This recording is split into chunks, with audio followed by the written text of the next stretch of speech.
All right. Hello and welcome everyone to another Chat and Learn here with Power to Fly. My name is Mariella Marie, and as always, super excited to roll into this next hour with you all. I've been chit-chatting behind the scenes with some early birds who joined us, and as well as our guest speaker who's calling from just outside of Dallas.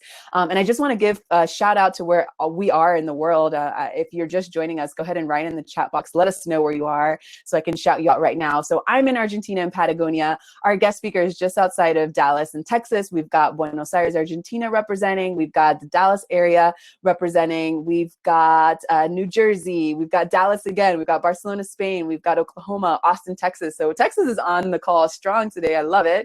I'm wondering if there's a connection there. Do you all know each other? I know that our guest speaker got to know Laura here, who's joining us live, but virtually, but they're in Dallas. So this is great. The power of digital community is happening. Brooklyn representing. I see you. Thank you for writing that in the chat box. So since we are taking the time out of our beautiful, busy schedules, I just want to go over some housekeeping rules so that we can all feel comfortable and confident in this next hour. You're going to see that the hour is going to fly by super quickly, so we would love for you to participate. So we are not using Zoom right now. We're on a new platform. We're transitioning to Bevy. So as it is not as, I guess, Zoom friendly because this is a different platform. If you want to join us with your camera on, you have to write a +1 in the general chat box. That will let me know you want to come on screen with us and be able to unmute yourself and turn your camera on whenever you feel called to do so. Would love for you to do that. So at any time in the chat, this is an hour-long conversation. Just feel free to write a +1 in the general chat box. That will let me know that you want to join us here, and I will give you permission to do so. Otherwise, just go feel free to write in the general chat, any reflections, any dreams that you had last night, any tips and tricks of your own that you want to share. And then if you have any questions, you can go to the Q&A tab and you can write your questions there. Why? Because maybe someone on the live call has the same question or curiosity as you, and they have the chance to upvote that question. So if I see that, a question has a lot of upvotes, I'll go ahead and make sure that we raise that question to our guest speaker before the call is over. Otherwise, you all have submitted some great questions offline, and I will roll through those questions that you have submitted previously. If anyone has any sensitive information and you prefer to be kept anonymous, you can find me by writing to me in the direct message tab under Mariella Marie. Let me know that you have some sensitive information. I will keep you anonymous, and I will raise that to our guest speaker. So, the biggest point out of all of this is I would love for you to participate. Let's really maximize this time. There are a lot of crazy things happening in the world, so we're deciding to be here for the hour, and I really want you to, get the fruit of this conversation here. I'm just going to briefly introduce myself. So I am super excited to moderate this conversation today and also to continue the conversation with our guest speaker offline. I'm really interested and curious to hear more about what she's got to share, but that's just me kind of going on a tangent. We could talk about that a little more later. I am excited to, facilitate these really important conversations so that we can all essentially, be more in tune with ourselves, practice self-awareness, social awareness, empathy, and really be motivated and being true to ourselves and our calling. If you want to participate or stay in touch with me and my project, I'm the creative director for the Positive Force team, and I would love for you all to subscribe to our newsletter. We are relaunching next month, or you can connect with me on LinkedIn, and I'm happy to chat with you all there offline. All right, so without further ado, I'm going to pass the mic to our guest speaker. Please introduce yourself. Let us know how you came to learn about Power to Fly and what you're excited to share with us today.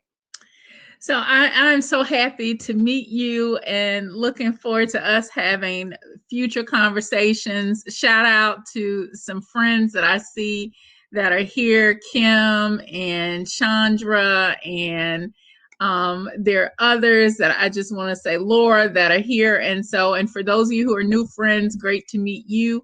I am Dr. Francois Booker Drew, and I serve as Vice President of Community Affairs for the State Fair of Texas.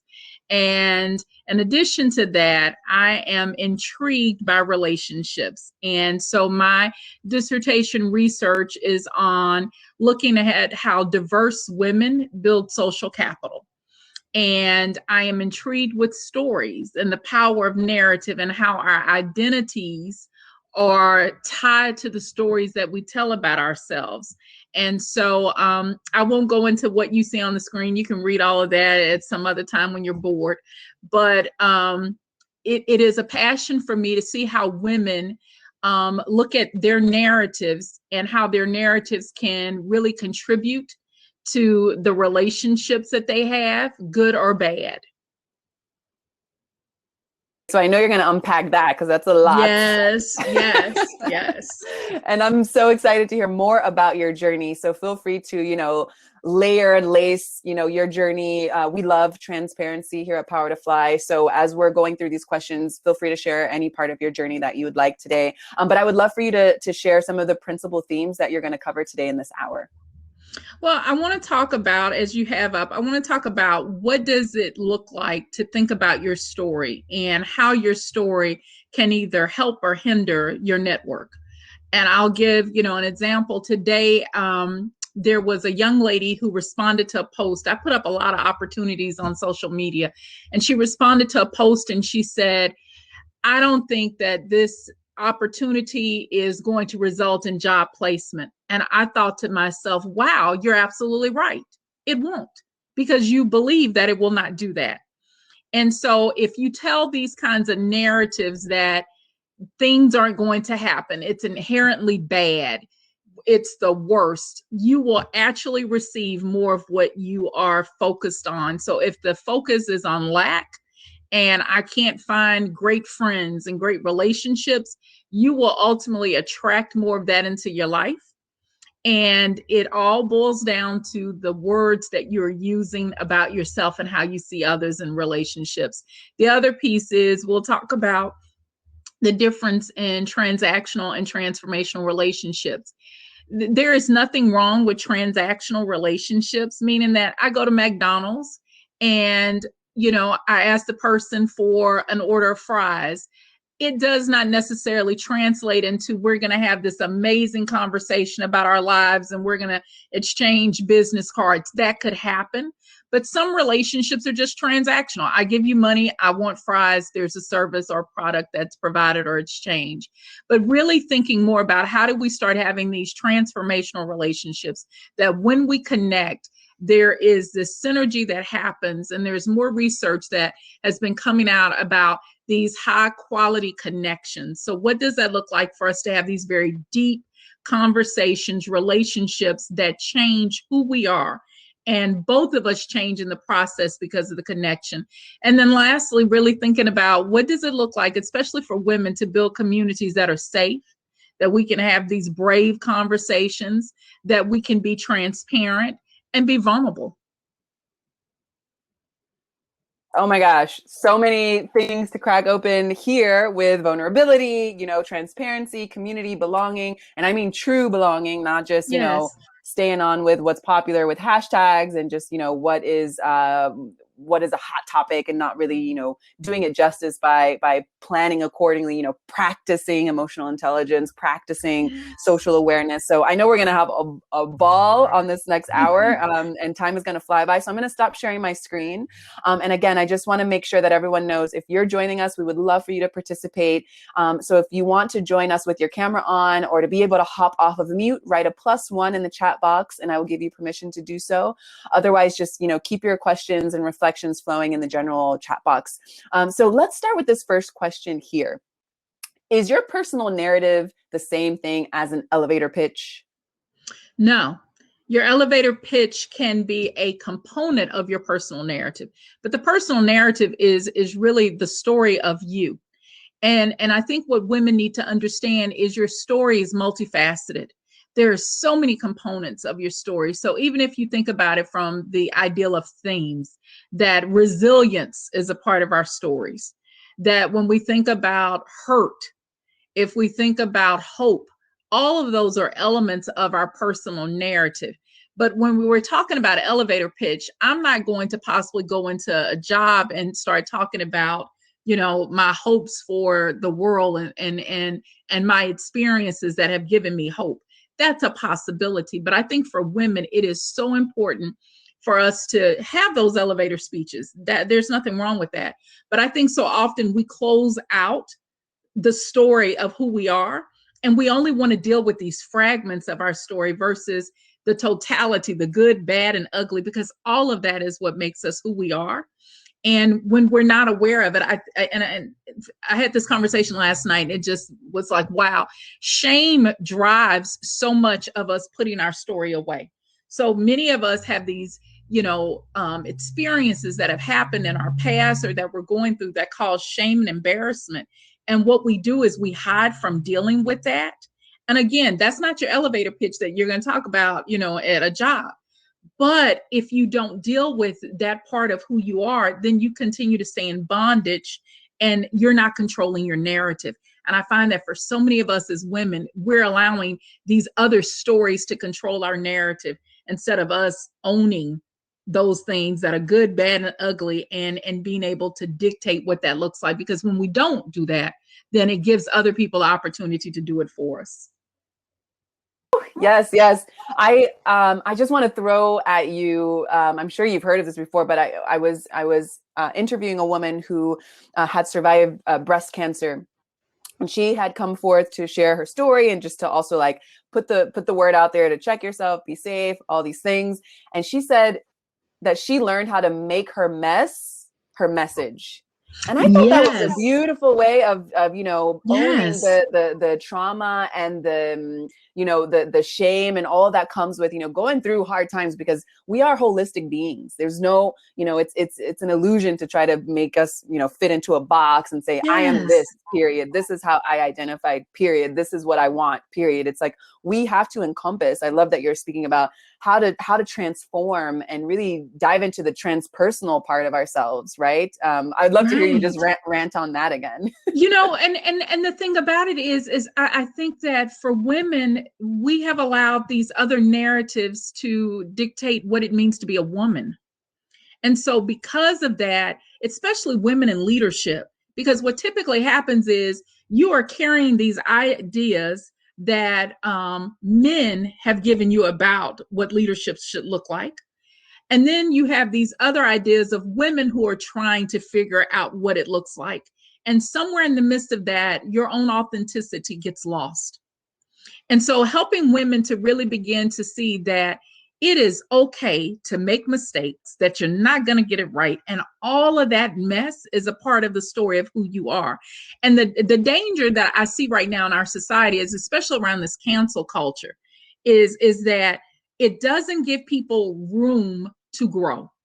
It doesn't give people room for forgiveness. And I think some of that stems in when I have these high expectations for myself that are so unrealistic, and I'm so unforgiving when I mess up, then I don't give myself grace, which means I don't give you grace either. And that's dangerous. Yes. And speaking of grace, so we have a live caller who is saying that she wants to come off mute, but she's afraid that she would cry. She's 100% sure that she'll cry. And I wrote that crying is totally appropriate. There's no shame in that. Actually, we should all cry a little more. Yes. And we should all be, be in touch with that part of ourselves. I love speaking about emotional intelligence and the importance of emotional intelligence in the workplace, at home, and at play. And I really feel like, if we could just challenge ourselves a little more to give ourselves and other folks that grace, that wiggle room to express themselves, of course, with empathy, of course, in a way that is not going to hurt yourself or other people, I think that we would be just a little more connected. And I don't mean the word connected as, how. No, but you're absolutely right. Yes. I wrote a piece on lamenting. And, right after we had the snowstorm in Texas, one of the things that made me furious is that everybody went back to work as if nothing happened. People had to move out of their houses. I was one of them who had to move and stay with a friend because I couldn't stay in 30-degree temperatures. And I had to depend upon someone else. And I'm driving, or riding in ice and all this stuff. And then we go back to work on Monday and go, oh, nothing happened. COVID, all of us have been dealing with being isolated and not having the presence of people. And we're just getting on Zoom and stuff and acting like nothing's happened, that we have lost loved ones. People are sick. People have died that we cared about or we know of. And we just continue to keep moving on this wheel. It is dangerous not to lament. We have to have spaces to grieve, to cry, to release. Otherwise, that stuff stays in us. And so what you're seeing in the world is the manifestation of all of this unresolved stuff because we have not taken the time to pause. And then for me, it's looking at it from grammar. If we understand the power of a period and a comma, that the comma is there designed for a pause and a period is designed to stop you from having another complete thought. If we understand that grammatically, why is it that we cannot understand that in our own lives? That we need to pause and put periods before even moving on. So, Melissa, thank you for joining us. I know you want to hop off mute. I want to just piggyback a little bit on what we're talking about with just being transparent and tuning in, right? So, giving yourself that space to be involved in what's happening. Language is so important. Language can give you freedom and language can tie you down. And I feel like we have so much work to do, especially as women, especially as people of color and any, out of the quote unquote norm, to decolonize the mind with language. Language is just, also language is a tool and we can use it to help ourselves or to hurt ourselves. So I love that you're bringing it to this grammatical structure of, pauses and reflections and questions, being curious and giving yourself that space to breathe. So thank you for that. Thank you for highlighting that. Melissa, did you want to share anything?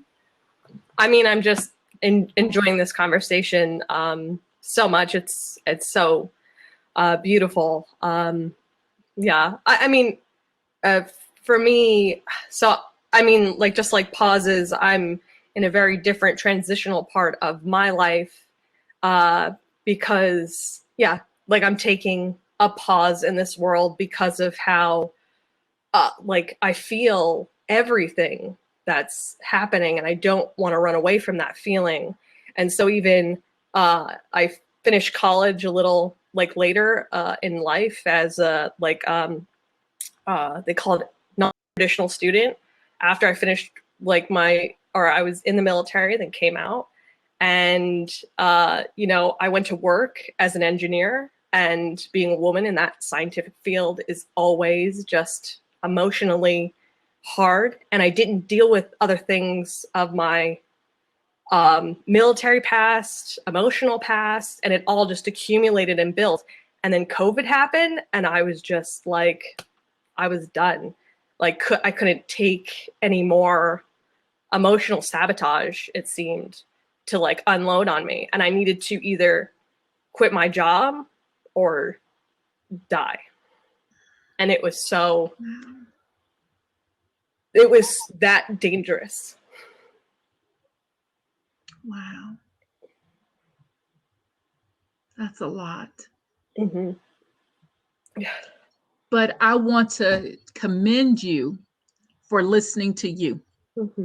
Because so often what we do as women is we silence those things and we continue to go, oh, I got to keep going. I got to keep going, because there is this narrative that's out there that says to be successful is to do all these things. Mm-hmm. Mm-hmm. And that you took the time to listen and go, I need to pull back, to pause, to put a period behind this so that I can take care of me.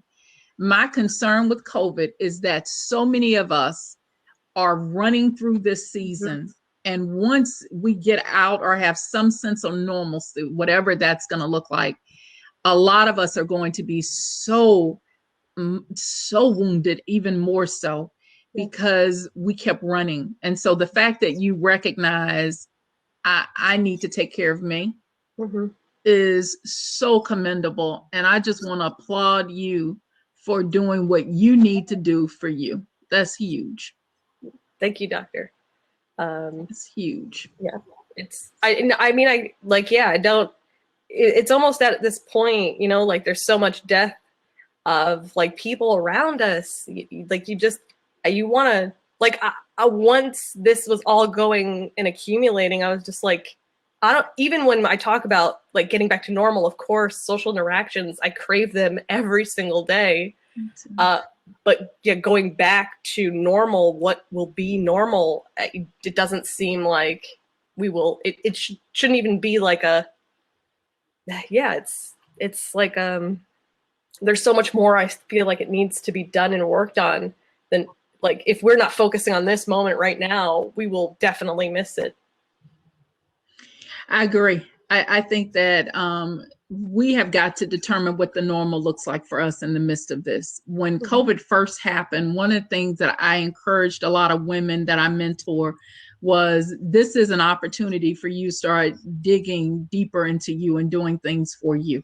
That you are being given this pause, that the world is breathing, that we're not driving, doing all the stuff we used to do, that how do we use this time to invest in so into ourselves? And I think for many of us, because we are taught we can't hurt and feel pain, we kept going and we didn't deal with the feelings and the pain and the loss around us. And I would encourage women, even in this space now, as things are starting to open up, just because the world is deciding, hey, we're going to go on and go back to what we've been doing, that you are very mindful of your own emotions and your thoughts, and that you are not ignoring what you feel like, and you're taking the space to do what you need to do. It's been difficult for me because one of my dear friends, her son, passed away from COVID. I've known Chris since he was a toddler, and he was 22 years old. And to have gone through that process, it was traumatizing. But one of the things that I vowed to do in this season was not stay quiet. I thought that people needed to see that I was hurting, that this was someone that I cared about. My heart goes out to his mother and having to bury your child. That I have a kid that's, a year behind Chris. It's all these different emotions. And I think it's dangerous when we don't share those stories and share the emotion. And I'll tell you this, for women and people, period, it is something to be said. And they've studied this in terms of brain waves. When we are in deep conversations, our brain patterns mirror one another. So when we don't deal with these things and don't have these spaces for it, we don't have the opportunity for connection and to change and be transformed because we're hiding. We don't want to deal with it. And there is something in our society that makes us want to hide from dealing with those things that are uncomfortable, when it really should be a space where, like what you've done, Melissa, is come out and said, hey, this is what I'm going through. And it's a space for us to connect to each other, to begin to understand each other on a deeper level and go, I know what that's like, because emotions connect us. When we're listening to stories, it's not necessarily the words are important, don't get me wrong, but it's the emotion that we feel in the story that connects us, because I may not know what you've gone through, but I know what it feels like to have loss. I know what it feels like to be happy. So I can connect with you on those emotions. But if we continue to suppress that, we lose the opportunity to connect and be transformed by each other.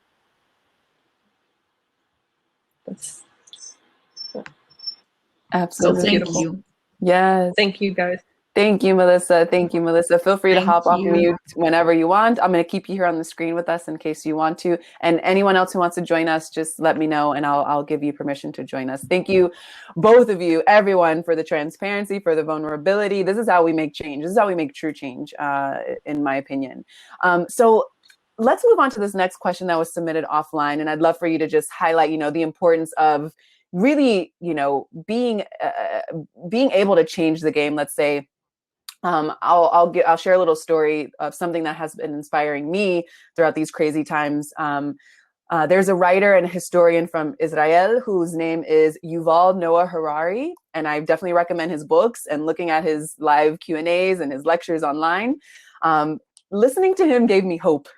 And I'll tell you why, because in his experience, he's a historian. He's a historian who has also a different perspective, right? Like, oftentimes we hear of mostly folks from Europe or maybe the States, and that's kind of the A side of history that we get. We don't necessarily get the B side of history, let's say. So I love his perspective already. I love that he's a queer man from Israel and he studies history, and it's like he's, having interviews with Mark Zuckerberg, and Google and things like that. And so one thing that he says that we do really well as Homo sapiens, through the ups and downs of time and generation and the wins and the losses and the thises and that's, we are great at telling fiction, creating fiction.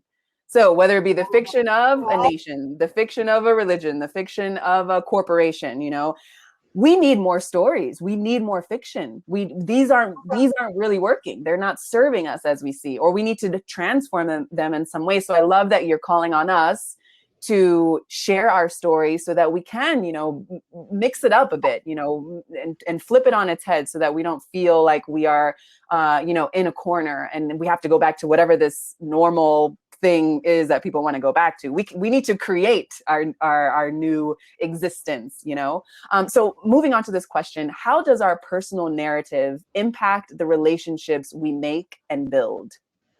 Oh, it has so much impact on our relationships, because if I tell the story that things are always bad, I'm going to attract more of that. I don't think people recognize that, and I just wrote a piece about this, that manifestation is in your mouth.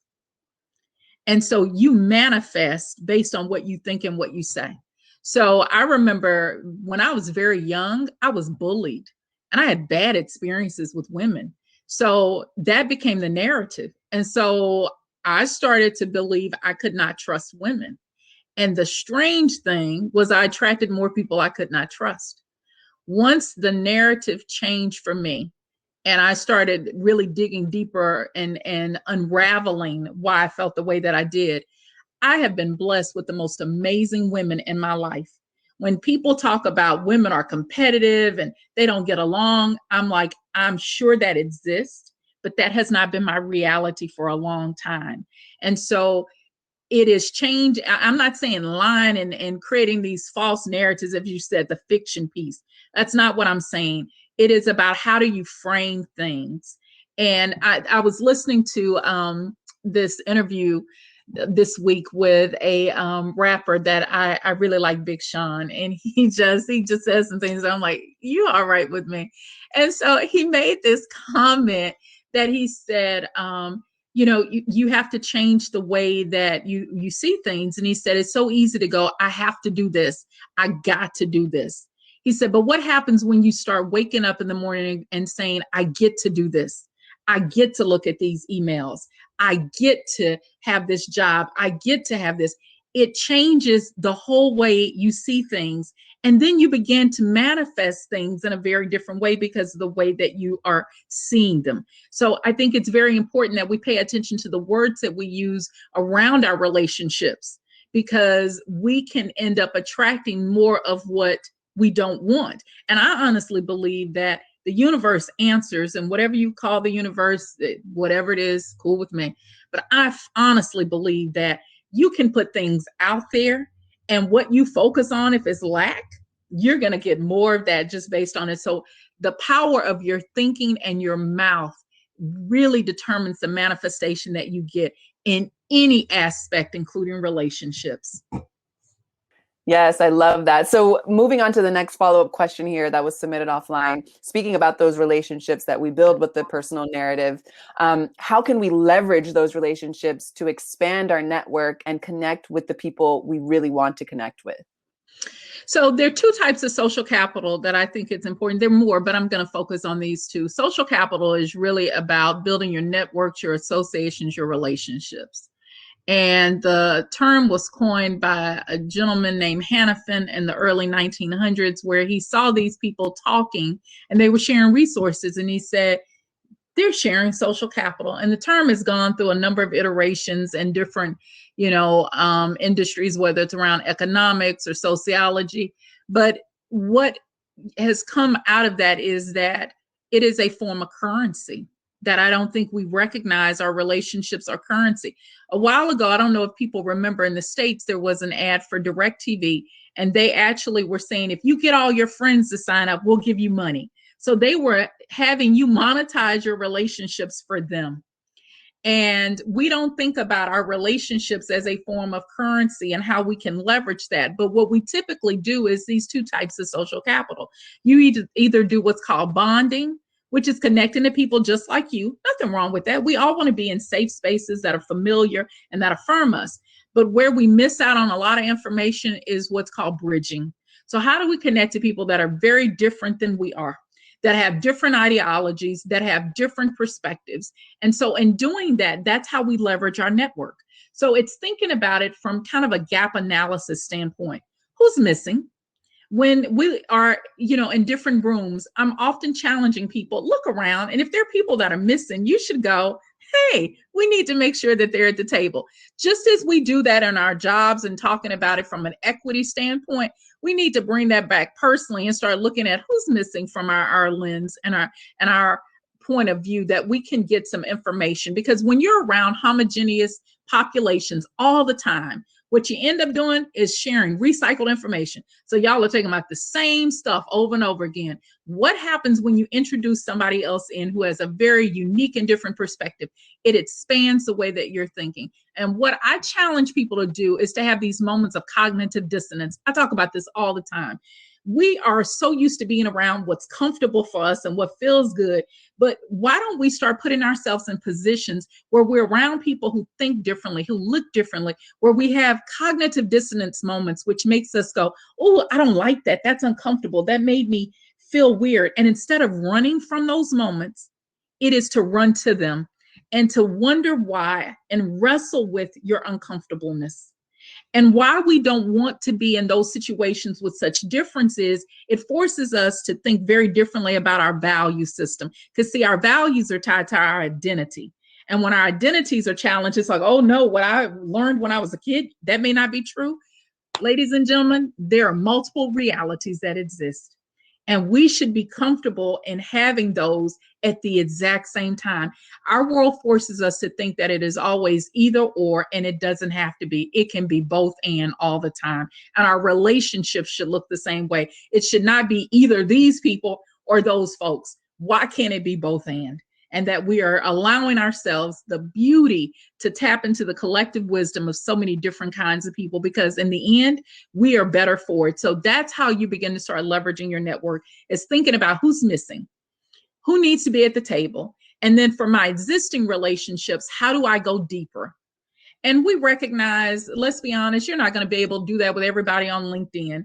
But how do you then create these opportunities where on LinkedIn, you're having virtual coffees with people? How do you begin to start asking questions and not looking at it so much from a point of what can I get out of it, where it's transactional, but what is it that we can both get together from this opportunity to connect? That's when transformation begins. Oh, I love this. I love this. And actually, this is a great bridge for the next question. So you can dive in a little deeper. You're touching on it already. But this question that was submitted reads, what does it mean to take a relationship from transactional to transformative? So it is, believe it or not, to me, it's a couple of things. It's listening. It's allowing yourself to just be there and listen. I think we are so quick to have answers. When we're in conversation, we're always thinking about, what am I going to say? It's okay not to have anything to say, but to just go, wow, never thought of that before. Tell me more. That is one of the things that we do. And then it's this idea of, you brought it up earlier, empathy. What does it mean to really listen to someone's story and begin to place yourself in, not where you go, oh, I understand, because there's some things we just don't understand that people go through. I remember when I was doing my dissertation research, there was a lady who talked about a situation where a gun was put to her head by a loved one. And I sat there and I was horrified, because I was thinking, I have no idea what that's like. One, having a gun to my head, period, I can't imagine. But someone who loves me would do that to me. I don't know how I could have relationships with people. But what I did understand was, man, that had to hurt. So it was the empathy in that moment of saying, wow, that had to be very painful. That's heavy. And allowing myself not to worry about being right or wrong, just being human and being present. I think we miss out on dignity, that we don't give people dignity of just, you made it. you got to today. Oh my goodness. I'm just happy that you're here with me. We don't do that for each other. And it goes back to extending grace. So to have those kinds of relationships, it's listening, it's extending empathy, it's giving grace, it's being okay with not having all the answers. It's just showing up. Do you have any books for sale? I do, but we're not going to do that today. Because I need to read those books. Give them to me. Oh my goodness. Yes, yes. So I've got a private message here. Someone wants to know if they can rewatch this video because you're dropping so much knowledge. Yes. So if you are a live listener here, you will get a rewatch email that will have the link to this recorded chat and, any links that, are being spoken about now that Dr. François wants to present to you.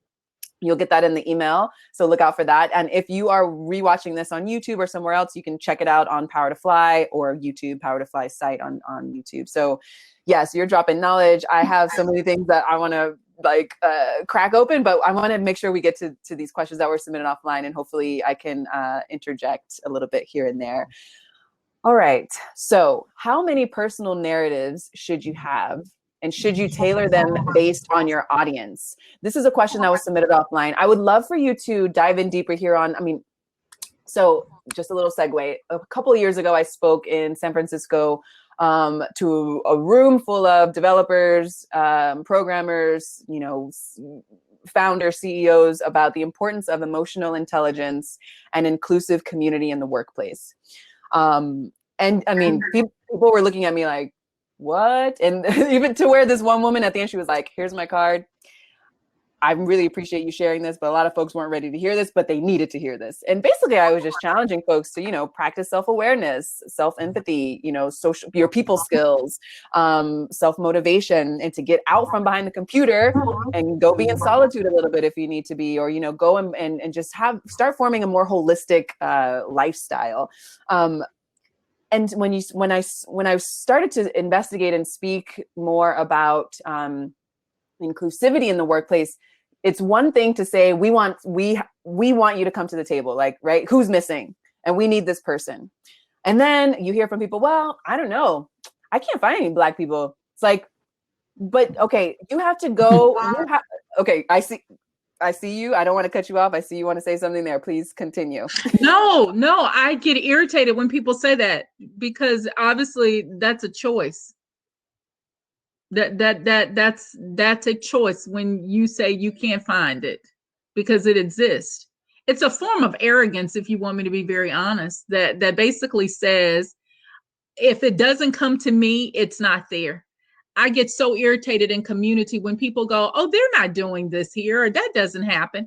And it basically says, because you aren't aware of it, then it does not exist. It's not a reality. And the kind of arrogance that we have around people and communities, and believing that if it's not something that we are face to face with, it is non-existent, is arrogant. Speak the truth. It's arrogance. And I wish I would have had that word with me a couple years ago, being too nice.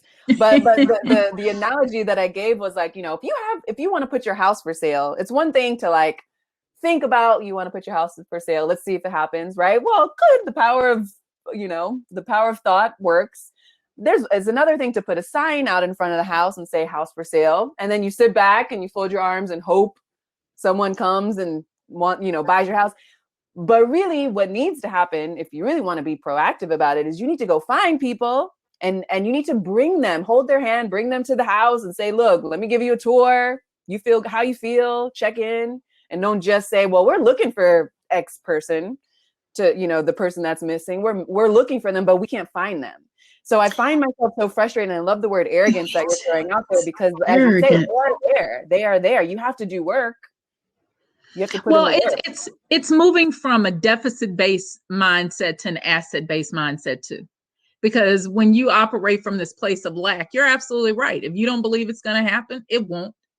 Earlier we were talking about, I had put up this post about this job, and this young lady responded and went, they're not going to place people in that job, so why would I do the training? And my response was, you're absolutely right. They're not going to place it because that's what you believe. And so if you don't think people exist, your limited way of thinking will confirm what you actually believe, that they don't. But this is the thing, you're wrong. And your limited thinking is keeping you in this box. If you move to an asset-based way of thinking, what you recognize is that within every community are all these different assets that exist. You know, it goes back to the work of these folks that I adore. Is Jody Kretzmann and John McKnight do this work on what's called asset-based community development. And what they talk about is within every community, there are these, 5 assets. They've actually added a 6th, which is stories. Isn't that very interesting that within a community, stories are considered an asset? It's the oral tradition. And so it's not just looking at institutions and individuals and the open space and the local economy and those kinds of assets, but it's recognizing the power in each of our lived experiences. And so when we say we can't find people, it bothers me because it's also dismissing the lived experiences of others. And that's problematic. You made me think about too earlier, there's a book that I would recommend folks read. It's one of the most powerful books I've read in my life, and it's Decolonizing Methodologies. And that book, I was like, mic drop, I'm done. And Linda, I cannot pronounce her middle initial, it's T, last name Smith, but she wrote this book that basically talked about how, in the first part of the book, how our minds are colonized and the way that we see research. And she talks about museums, that the arrogance of museums really started out of, you can't take care of your own artifacts, so we have to keep them for you because we know better about your history than you do. So it's a thread of arrogance that goes through in terms of how we see people, whether it's different cultures, whether it's genders, whether it's sexuality, whatever the case may be, that we other people, that there's this belief of, I know better than you do. And that's very dangerous because it hasn't been working for us. It's like I tell my daughter who's 20, when she does something, I don't fuss anymore. I go, well, is it working for you? Tell me how that's working. And if it's working for you, cool. But obviously we've had hundreds of years of experience where it ain't working.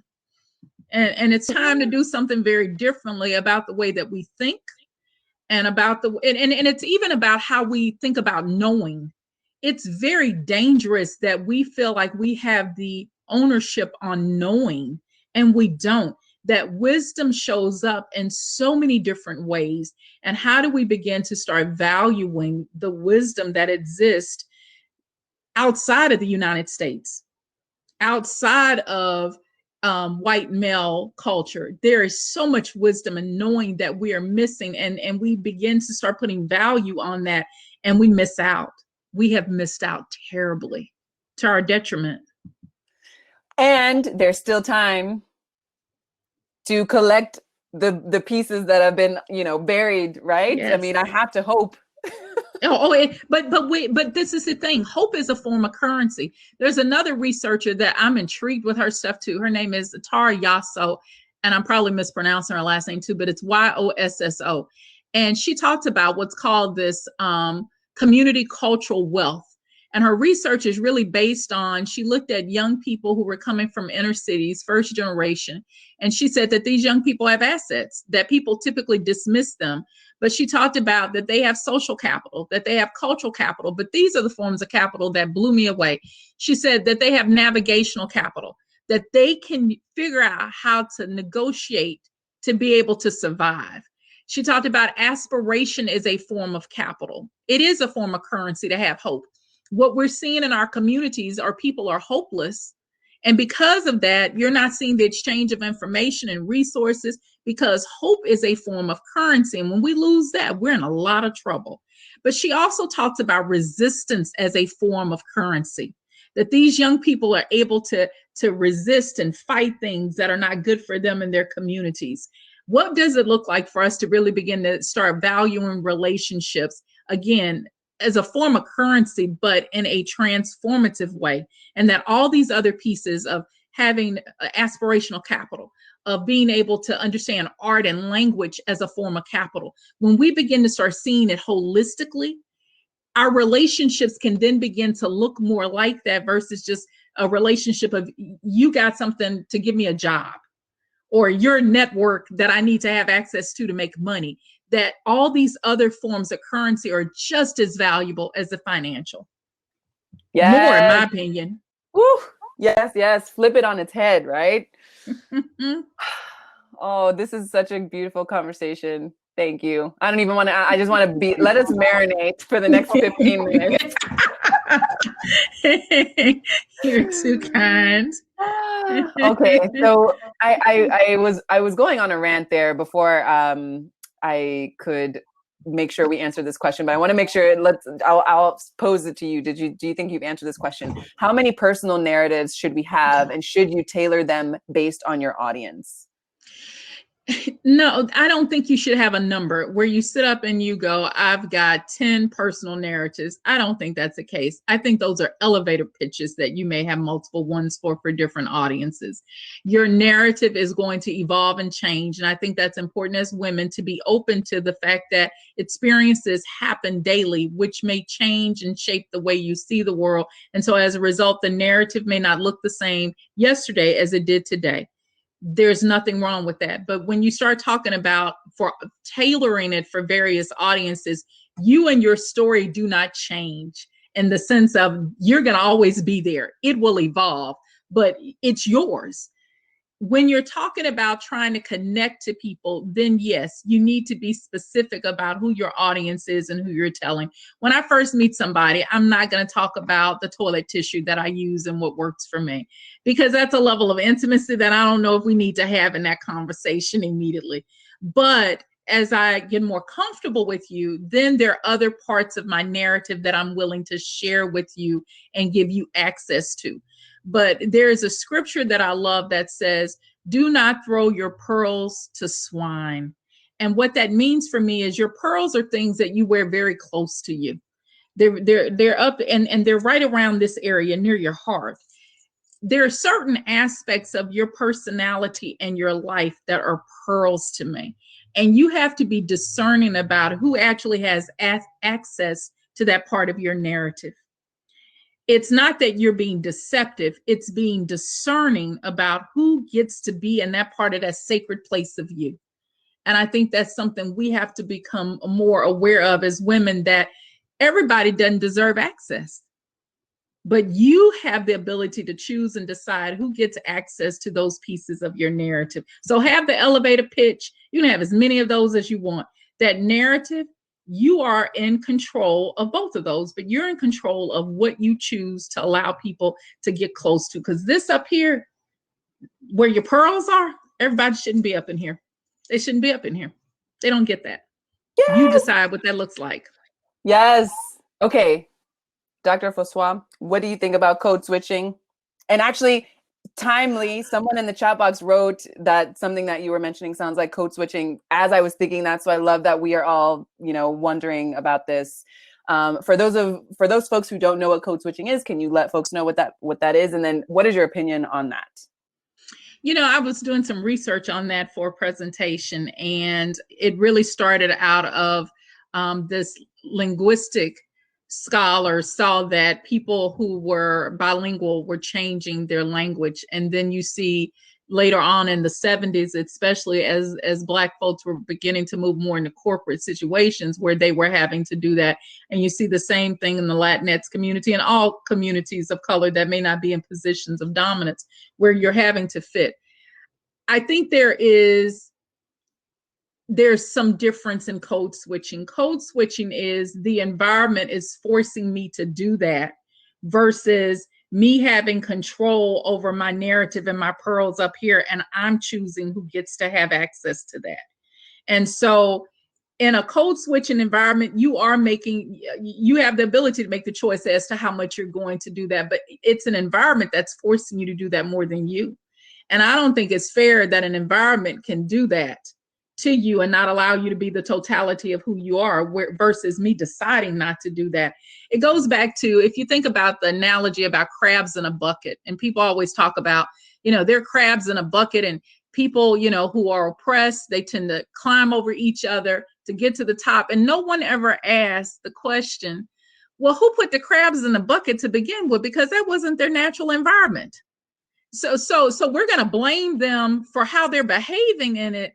But nobody asked the question about the bucket and who decided to put them in there. And then we're going to dismiss them for their behavior when some external feature created that. It's the same thing I think about code switching, that some corporate environment said you can't be you. You didn't choose to do that. You're just adapting to what somebody else said you have to do. And it's not fair. But I understand it, done it, been there. Just choose not to do that stuff.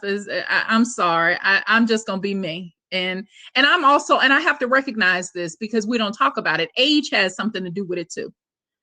Because when I was younger, I wanted to fit so bad. As I have gotten older and I'm, had a milestone birthday, and I'm proud of it. I turned 50 in September. When you get to a certain point of that and you're like, I got to live to be 50. Well, if you don't want me in your environment, I'm not going to. And I understand that people have to, and I'm not saying you do what you need to do for you. I'm just in this space where I'm going to have this white hair. It's going to be natural. I don't know how to be anything but me. Yes. I don't know. I tried it. It didn't work well for me. So when an environment doesn't want me to be myself, they're missing out. Yes. Now, that's not to say you don't go to tables, and there are environments that I'm in that I am the only one in those environments, and I am opening doors and cracks and letting other people come in. As well, I'm like, no, but if I'm going to be the only, no, we're going to bring some other people to it. I just have made a choice that there are certain spaces that I just don't want the stress of allowing myself to be in. And again, it's age. When I was young, I was kicking indoors and trying to knock out glass ceilings. My issue right now with glass ceilings is somebody has to get hit with all that glass and all that shrapnel and stuff gets on you and you're bleeding and cut up. Not now. Just not now, not in this season of my life. But I will help you. You want to go up there and hit it, girl? I'm your girl. I will help you get in there and help you sweep up the glass. But no, not for me. So what advice do you have someone who, I'm definitely looking forward to when I can hit that milestone at 50. Congratulations. I hope you celebrated in a beautiful way. Girl, in this crazy time. Still celebrating. Good. I'm personally not interested in, all of that either. And so do you have any tips or tricks for someone like me who I prefer to be outside where natural, there are no crabs in buckets. The crabs are free. You don't have any glass ceilings because no one, the only thing that's glass is coming out of the volcanic eruptions, and those are stones, precious gems. I want to be in that environment. Do you have any feedback or any tips, especially in this crazy world and I say crazy because, it's this, the colonization of the mind is what it is. We're coming back full circle. This is what success means. It looks like this, you need this kind of education. You need to be walking this kind of path. You need your hair to be like this. You need to be speaking like this. How can we decolonize our mind? So that we don't need to be breaking ceilings and hurting ourselves and hurting other people. But of course, lending a hand for those who do want to fight that fight, because that fight is still happening, of course. I believe that there are people who are going to do that, who need to do that. That's not my journey, not at this point. A couple of years ago, I was still doing some of that stuff. It's been some things in my life that have made me start thinking about life in a very different kind of way. So if you are in those spaces where you have to do that, and I do it now, you should always have your own personal board of directors. As a woman, if you don't have a group of people who are speaking life into you, you can't hit those glass ceilings or be out there in the volcano with this stuff coming out if you don't have people around you to support you and have your back. But you need people who aren't just coaches. I think a lot of us get people who just cheer us on and go, yay, good job. You're so wonderful. I love you.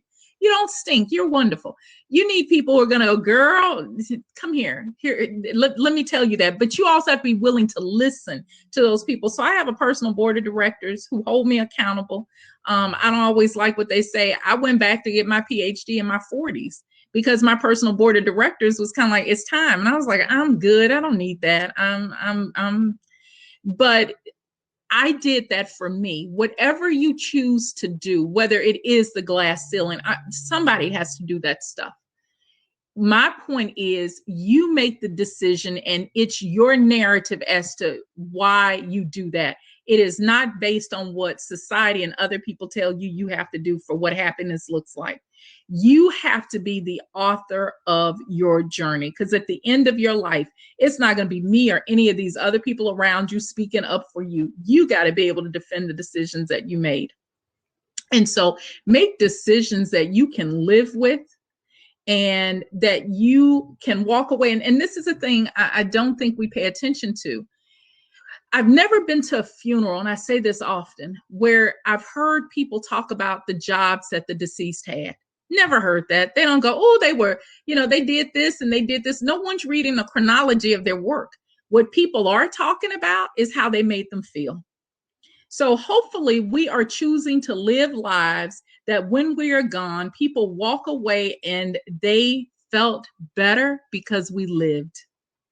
That ultimately should be the goal. And then everything else just kind of extends from that. It's not the accolades. They're not going to bring all your awards to your funeral and have them sitting up there and everybody looking at, oh my God, look at all these awards she got. No one's going to talk about that. What they're going to talk about is the impact that you had on them and how they are better because you lived. That's what, to me, is the end goal that we look toward. And again, then the jobs and the degrees and all that other stuff then becomes contributors to that story. Beautifully put, beautifully put. We've got, digital confetti happening now in the chat box. Stephanie writes, I could listen to you both converse for days. This conversation has been so uplifting, so healing, so life-changing. This is a masterclass. Thank you so much for sharing your stories and your wisdom and your time. This could be a series of calls. Best to you both. Thank you, Stephanie, for that. Someone else says that they would love to have another hour with you. Melissa writes, build a new building without glass and all capital letters. Yes. So we've got 1 more minute left. Okay, please leave us with some food for thought. You've left us with so many already. I can't even get my words out correctly because I'm just, I'm chewing on all of the great wisdom that you're sharing today. But please leave us with some food for thought. What can we do starting now? And then let us know how we can connect with you and support the good work that you're doing once this call ends. You can find me on LinkedIn. That's easy. My name, you can look it up because it's not that many folks who have it. So it's not hard to find me. And I do respond. So it's not hard. But my advice for you leaving is love yourself well.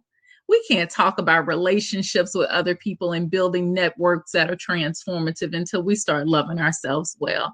And it's loving the whole story, the totality of who we are, the good, the bad, the real ugly. And knowing that all of us have that within us, extend grace to yourself. As I mentioned earlier, I'm so concerned about this cancel culture because what it is basically saying is there is no room for growth. There is no room for you to change. And that's problematic because there is room for all of us to change and be different people. And so give yourself grace, give yourself the room and permission. You are going to mess up and hey, it's okay. Because when we learn, in all honesty, I can't say I learned so much in good experience. I've learned some things. It's when I went through the fire and went through some very difficult situations is where the wisdom came from. Don't run from those situations. They're not comfortable, but run to them because once you get through it and get on the other side, the amount of people that you can bring with you because of the wisdom will be huge. So love yourself well, love your story, love people. And that's truly, truly, truly making space at the table, bringing folks to the table, making sure that we are riding the waves of change, which is really the only constant, right? So instead of avoiding it, let's run towards change and with love, with self-love. Thank you so much for spending time with us today. I'm excited to continue this conversation offline with you. And hopefully we can get you back on for another chat because you're dropping so much knowledge. The chat box is still on fire, praising you and thanking you for sharing your wisdom. Please connect with us offline. Let's continue to raise each other up. Let's continue to advocate for each other. Break the glass ceiling if you need to, but make sure you are doing some self-love after because it's hard. And if you're not breaking glass ceilings and if you're out there, planting seeds of change, holler at your girl because I want to be there with you. And again, thank you so much, everyone. I appreciate you. We'll see you on the next chat. Bye-bye. Thank you.